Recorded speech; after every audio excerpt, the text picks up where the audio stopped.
Hello, I'm Carrie, a product specialist at Essence of Australia. Today I want to talk to you a little bit about bustling gowns. On your wedding day, you may want to bustle your gown before the reception so people aren't stepping on it or you're not tripping on it. This would require a number of points called bustle points. This is where every piece of your skirt is brought up and attached to the upper part of your skirt somewhere in order to lift it and get it out of the way. You can have anywhere from 1 to 36 bustle points if you'd like.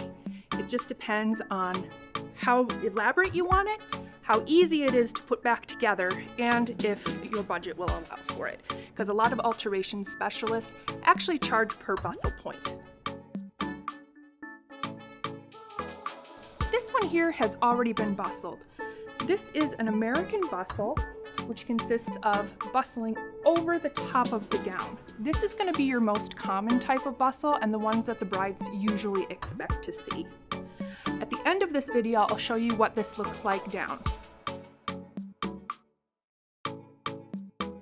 Next, I'd like to talk to you about the French bustle. A French bustle is a little bit different than our over bustle.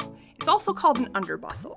Your seamstress will, in a fitting, tuck the skirt and pin it underneath the other skirt to create kind of a pickup look. Be prepared to pay a little extra if you have a shape train because it may take more than just 2 or 3 bustles. It may take upwards of 10 or 12. Next, we have something called a ballroom bustle. This would be something I would reserve for a plainer dress, nothing really lace.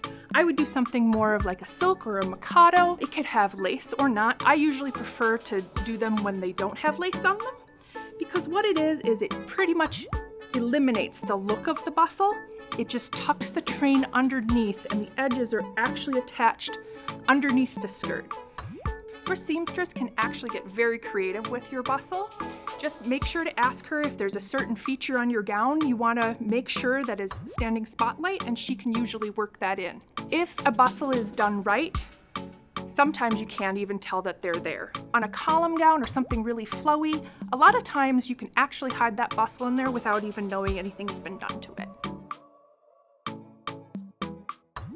When you go to pick up your gown, your seamstress will most likely teach you and another member of your party. I recommend bringing your mother or bridesmaid, maid of honor, to come and show you how to actually put your bustle together. A lot of times when they're really complicated, the seamstress will actually color code them or number them or create some kind of little map for you guys to follow. On the day of, you may want to have one of your bridesmaids bring a cell phone with the flashlight feature. This will help when you have low lighting at a reception or an evening wedding and can help when actually having to bustle your gown.